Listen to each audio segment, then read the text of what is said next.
Hey babies, hey babies, hey babies, hey babies. Happy Halloween, everybody. Happy Halloween. Hi, everyone. Happy Halloween, everybody. I know that you like Halloween more than me, but I did not get the memo we were dressing up on the show. So Well, didn't now didn't that get the I heads post up. this thing on YouTube, why not? Why not? It's Halloween. I love Halloween, as you can probably tell. I am Patrick Bateman today from American Psycho. This is my business card. That's right. We went on Etsy and ordered the business cards. Pretty So I've good. been ready to go. You know what Very good came one. with it? It was an extra. His Collins video card also came Oh, with the Patrick Bateman. So I want to thank that. We didn't even ask for that. It just came with it. There it is signed on the back. that's fantastic. That's a It's that's a pretty very good. good that's a very good touch. It is a very good touch. So as we start today, I do want to know, do you like Huey Lewis in the news? That's a yes. Because I do. I Yeah. really like Wow. Huey Lewis in the Wow. news. I didn't even know you had that on vinyl. You need it on Oh cassette yeah. though. You need it on cassette for the full costume I though. do need it on cassette. You are right about that, but that's a hard one to get. That's a hard one to get It's because fair. their early work was a little too wave for my taste, but when sports came out in 1983, I think they really came into their own commercially and artistically. Well done. Well done, sir. Did not think we would be opening the show this way today. That's a good one. Which way did you think we were opening the show today? I legitimately didn't know. I didn't know what was going to happen today because Thursdays usually are a little bit of a mixed bag. So yeah, with Halloween, I did not know you were going to go in that direction. Is what I'm saying. Let you stare at Huey Lewis for the rest of the day. There you go. I guess I should stick to sports, huh? Is that what you guys want? Stick to sports? I mean, good bit. I'm not going to deny that. Yeah. Got the blood-soaked raincoat, blue suit, red tie, perfect lettering on my business cards. I'm ready to go scare some people tonight. There you go. There you go. My daughter went to see Terrifier 3 the other day, which it's like the one thing we don't have in common. I want nothing to do with movies like that. Like, there's nothing appealing about that at all to me. You have Nothing. to refresh my memory. Which one is Terrifier? Like, what is? So I only know this because she had to tell me the backstory, and I wouldn't have known there were three of them. But let's see. Guy who dresses up like clown sees someone get murdered, likes it, and decides to start doing that. And I guess in this particular one, I guess in an earlier one, he does die. This is a demonic version of that came back and is now terrifying people. And from what I can tell, doesn't speak, just mimes what he's going to do to everybody. The black and white clown, right? Correct. Think so, yeah. Okay, yes. Yeah. I've seen clips. Not my thing. I'm good. I'm good out. On that one. Yeah, I'm out on that one. That's the stuff of the devil. We're still speaking of the angels here because we're coming off the high, everybody, guys. We're coming off the high. And as predicted, actually, it was a goo goo gaga locker room yesterday. Jayden Daniels, I thought the line of the day was, what was your last couple of days like? And he goes, I don't know. It's pretty normal for me. And I'm like, no, it's not. Like I appreciate that, but that doesn't happen ever. Like that doesn't happen. But then I'm sitting there going, hey, he did win the Heisman Trophy. Probably won a couple of games in college. They're wild, like the kind of, you wake up the next day and people are freaking out on you and saying it's the greatest thing that's ever happened in their life. So I don't know. Maybe he's got his head on straight about the whole thing. Maybe he does. I was kind of thinking about this yesterday. Sunday was a Hail Mary. It was a last-second play. It was a walk-off play, but wasn't the actual better throw the Terry throw? I mean, I know they're ridiculous. They're both ridiculous, but when you actually think about it, like, he needed a bounce for that to happen, and it was kind of lucky, right? Whereas, like, the Bengals one was one of the greatest throws I've ever seen, and everyone was going crazy off of that one. Yeah. I don't know. Is he used to it already? Because that's how I kind of started thinking about it yesterday. One was an actual better throw. The other one, you needed a little bit of luck, and there was some runaround happened that the other team happened to screw up too. I think the first one is just as important as this one. I agree. No, yeah. Yeah, agree. I mean, I wanted to jump out of the box on that one too. That was one of the craziest things I've ever seen. Just contextually all of it, where it was, what it meant, the play he made, like knew he was going to get socked when he did it. Perfect dime, balls up when Terry's at the 20. Like it's really, I agree. That was the play. This one was chuck it up, pray for a miracle. You got it. Now, granted, like it landed exactly where it needed to land, which is kind of ridiculous in its own right too. And they needed somebody not paying attention and yelling at the fans to get his hand in the way to make it happen. They set up perfectly on it too. So like they were ready for it to happen. But I agree, like there's a lot of luck that has to go into it and a weird bounce that has to go into it. And the Terry play to me, they've had 2 Hail Marys this year. That was crazy throw at Cincinnati. And that was the one where I went, oh guys, we're at the beginning of something here. I don't know what we're looking at, but we're looking at something crazy. And apparently whoever you believe in also thinks that, because like they blessed them again on Sunday. So I don't know what's next. I do know we're just kind of down for any kind of party. That's what it is now. And they talk about the football gods. They like us this year. So let's see what happens next. No, absolutely. That's why I think they're just like, it's probably going to be easier to come off of this because they have done this, right? They went for a dagger against another team previously. So, they have gone through it this season alone. I thought like Dan Quinn, the way he described it yesterday was, to be a good team, you have to go through the stuff, was the way that he put it, the stuff. And he was like, it could be anything. It could be off the field, on the field, and it could be this, which is the good stuff that you have to get over. You had a crazy thing happen. Everyone tells you you're wonderful. If you go to the gas station, people want to buy you ho-hos and Twinkies and anything they can give you just to say thank you. You can't go anywhere. Your phone is flooded with messages. Twitter loves you. I even went through this for 48 hours where I got so many messages from so many people, like across the spectrum of life. It was like impossible to ignore. I went viral. Like there were 2 days there that were very, very, very different about all of this. So I don't know, if you go by how they're handling themselves, then it feels like the Cincinnati one. Maybe the Cincinnati one was the test run for it, because that was the one where I'm like, right after it, I'm like, I think a lot of people are going to change their minds about you and you're going to get a lot of attention. And that was the first thing out of his mouth was, don't go on the roller coaster. And it was a good prep for what this is, because that's the roller coaster times 10, because you just gave people a memory of a lifetime. Like if you were a child that went to that, how are you never going to be a fan of anybody else after that? Like, how are you going to be a fan of anybody else after this? Like you witnessed that, you saw that. This is incredible. So how do you go play the Giants? And I guess we'll find out, this weekend. Yeah, I also think it was like a little bit of a two-parter, right? They had that win against the Bengals. They didn't come back home, which I think was, good that week.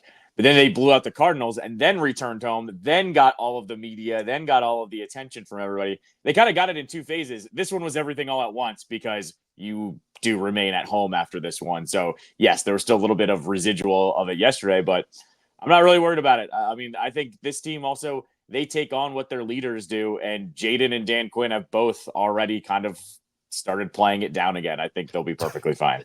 The Daniels one, he was like, it's not really new for me. I'm like, that's kind of true. Like, I guess that's because I guess like after, like, take that Florida game he played last year where he had like 1,000 yards of offense or some like singularly, maybe arguably the best performance any collegiate athlete's ever had in a football game. Like the numbers are outrageous.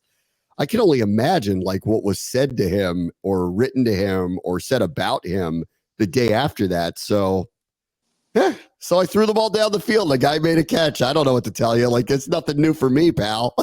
So, all right. Great.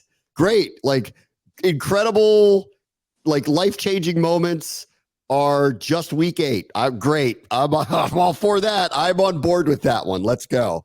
That's been one of the things that we've talked about, though, since he's gotten drafted, is that he's done nothing but ascend for the last 3 or 4 years, right? Yes. And so, like, I don't know. I feel like we just shouldn't be as shocked that we're seeing it. I'm shocked we're seeing it this fast, but I don't know. He's getting better every single week. It's exactly as we all predicted. I think that's the craziest thing. That's the craziest thing with Daniels is all of the good, positive things that we predicted with him are happening. And like, I don't really know how to feel about that because usually it doesn't happen that way. Like, if he wins a Super Bowl, they're going to be like, what are you going to do next? And he just goes, I don't know. Maybe I'll go to Disney World. That's what he's going to do? Right. Okay. It's fine. Goes, we're all cool about this. Cool. He goes, I think the best part of the whole thing is the whole area is in disbelief, or maybe not anymore, but at least for a month they were. They were like, what's going on here? And the whole time they're like, I don't know, man. This is normal for us. And we're like, it ain't normal for us, pal. Like, what are you talking about? Like, they've had to settle us down. They've had to be like, guys, we got this. I know that was really cool. That was really fun. I'm glad we were part of it too. Chill out. Like, we got all this. And the rest of us are going, we haven't seen that ever. We haven't seen a team like this in a generation, guys. Like, I'm sorry, but we're just a little nuts right now. The party's getting out of control for us, and they're trying to settle it down. They're settling it. It's supposed to be the opposite. We're the ones building them up too much. No, they're like, you guys need to chill out. We got this. Here's how I know that they're back, by the way. I take the Metro into the station every day, and I had an old lady tap me on the shoulder because I was wearing a burgundy and gold Nats hat.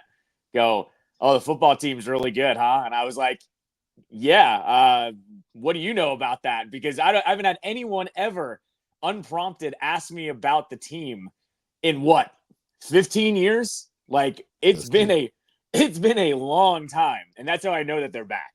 Oh, yeah. Like, I've talked about this forever because you haven't experienced it. I'm like, you don't know what it's like when they're good around here. It changes everything. Like, and I mean, literally everything changes when they're good. And this is just one half of one season.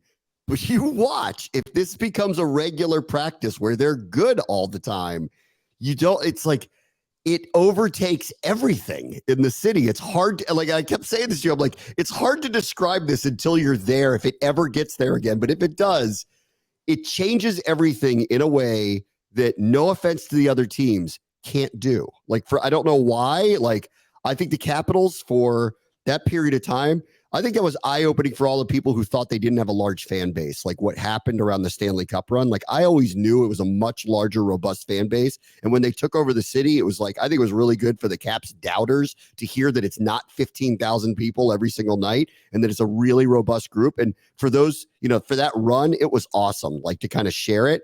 But like, it doesn't take over the town the way day to day, week to week, this team does in the middle of a regular season. It just doesn't. It doesn't do it.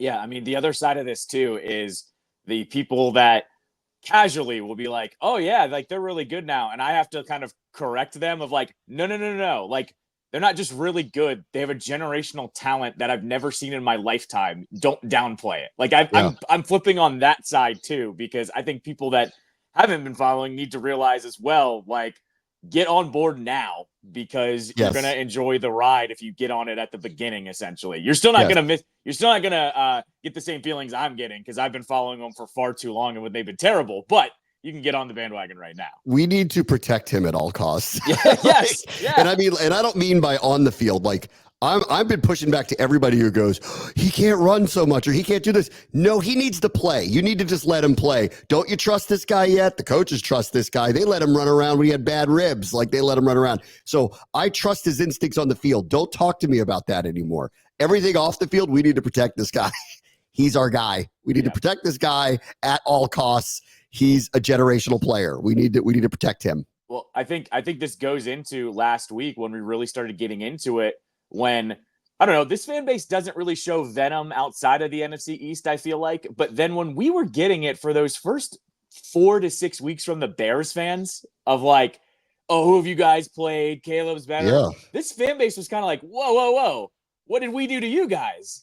And then last week, it kind of came out from this fan base to that fan base of like, keep our you-know-what out of your mouth, because I'm just saying, like, we don't need to look at you guys and make fun of you guys or defend us to your quarterback. We have our guy. And so I think the fan base is starting to get a little like, organized as well when it comes to it. Well, they chose Caleb Williams. That's We right. didn't choose Caleb Williams. Right. And I think the weird part is that I speak for everybody here. We don't dislike him. He's one of us. Like, go ahead. And I actually think he's going to end up being really good. But they're chatter. And after 3 quarters, the guy was 3 of 11 for 33 yards. Like, what are you looking at to validate this? At some point, he may be the best quarterback in the NFL. He's got incredible talent. But right now, I mean, sorry, not sorry. Our guy's way ahead of the curve. What do you end?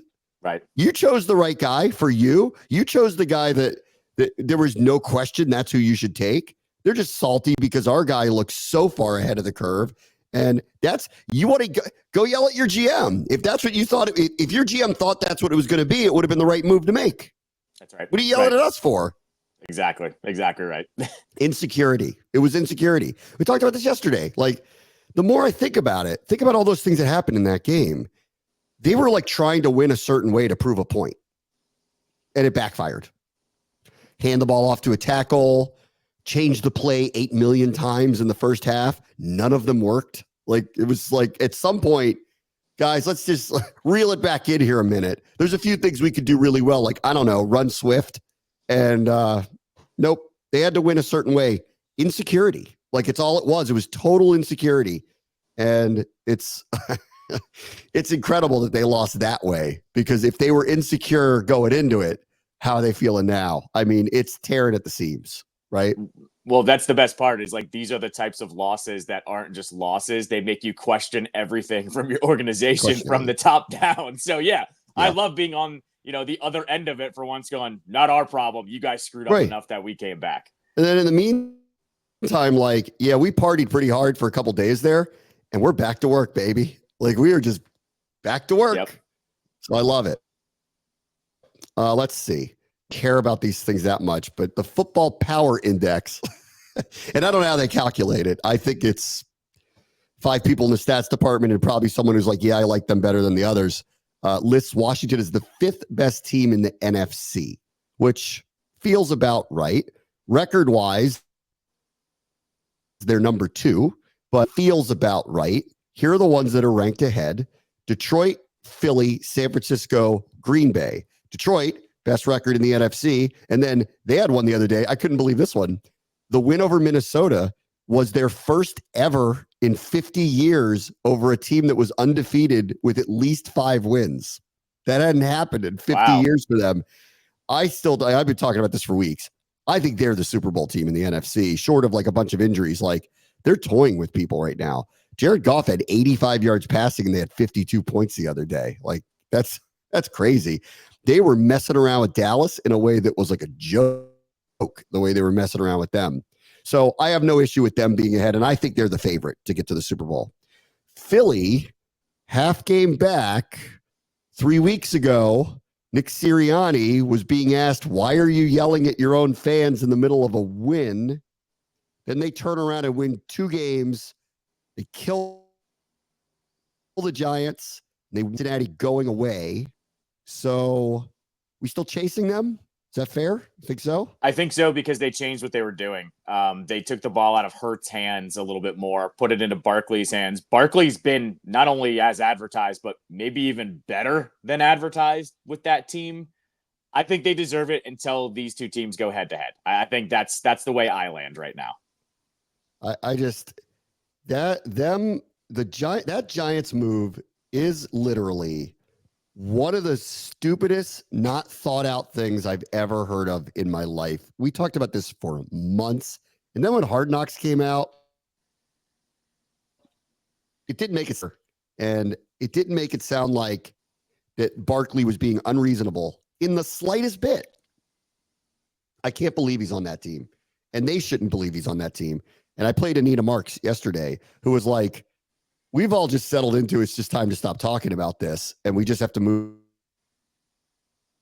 on because it is what it is. They let their best player, a potential Hall of Famer, a definitive member of their Ring of Fame in the prime of his career, go over, I don't even know how much money. And all he was saying all along was, I want to stay. it is almost unconscionably one of the worst decisions that any team has made. And now, if he wasn't with the Eagles right now, this season could feel even more different than it already does because he is the difference maker for them.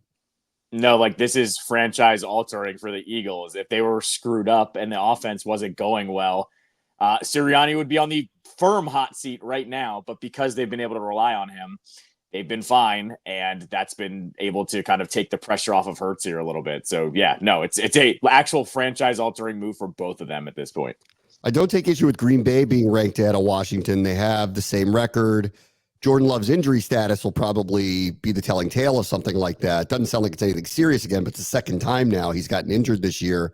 I came into it going, he's an ascending player. Like, he could be a top 5 quarterback. I think they have a very good roster. If he does do that, they're going to be really, really good. And I'm not surprised. So I don't take issue with them. The Niners at 4-4. Yeah. Recent history is they're a juggernaut. I haven't really seen that. I think they've survived. They also have survived more injuries than anybody else to be 500. I don't know that. I mean, are we at the point where we would rank them ahead, that we would rank ahead of them? I think that's a historic bias of, we know what they've been, but I wouldn't describe them as having been that good this year. And a lot of it has to, I hear you, a lot of it has to do with injuries. I would say this, if McCaffrey was officially out for the year, I would disagree with it. But the fact that he is due to come back in a couple of weeks, I would say they get to hold that spot for right now. I'm with you. It's a little bit of bias of what they've done lately, but I think they do deserve it, especially because of all of the players that are on that team. All right. If you are listening to the podcast or listening to the radio show, you'll hear our weekly visit with John Keim next, which I did mention to him. I forgot to tape with you last week. And then we had a Hail Mary, first ever. Should I never tape with you again? Because I'm superstitious. So we'll talk about that. And if you are watching this on YouTube and seeing the Patrick Bateman show over here, we have other things to talk about next. Bray Washington Show, ESPN 630, the Sports Capital. All right, welcome back. The Dodgers win the World Series last night. The Yankees implode in glorious fashion. You know, it felt deserved after those ding-dongs grabbed Mookie Betts' glove, and that the Yankees had to be told by Major League Baseball, no, you can't have them come back for the game tonight. That Major League Baseball had to slap the team on the wrist to explain to them that that's ridiculous, that you would let these guys back into the building after they did that. I'll hear out their local heroes. They can be local heroes from their couch. That was ridiculous. And then, boy, last night, if you're a Yankee hater, this one goes down as an all-timer. That was an implosion of all implosions. I couldn't quite understand. Jesse Rogers reported that the Yankees were on the same page as the MLB on banning those fans. And I'm like, well, why did it take the MLB nudging them to do that? So I don't quite follow that one. And yeah, we talked about this yesterday. Banning them for life, probably no. They can't come back in the next game, though. And so I'm glad that they did make that decision because they shouldn't have been able to. As far as the Yankees imploding, this is step one in this plan to get Soto back, baby. You needed them to implode so he doesn't become a Yankees legend, and there's a chance that he could come back here because now he's not a champion with the Yankees. So the fact they did it that way, and New York sports radio is going to be yelling and screaming about the implosion from here on out, yeah, I'm all right with this. This was a good one for me. So there's a serious question needs to be asked here because they're made of money. Are they really going to have 3 contracts like that on the same team? Because they already got 2 of them, and this one will be bigger than the other 2. So they already have Stanton and Judge. They just signed Judge. He's making whatever it is a year. They have Cole.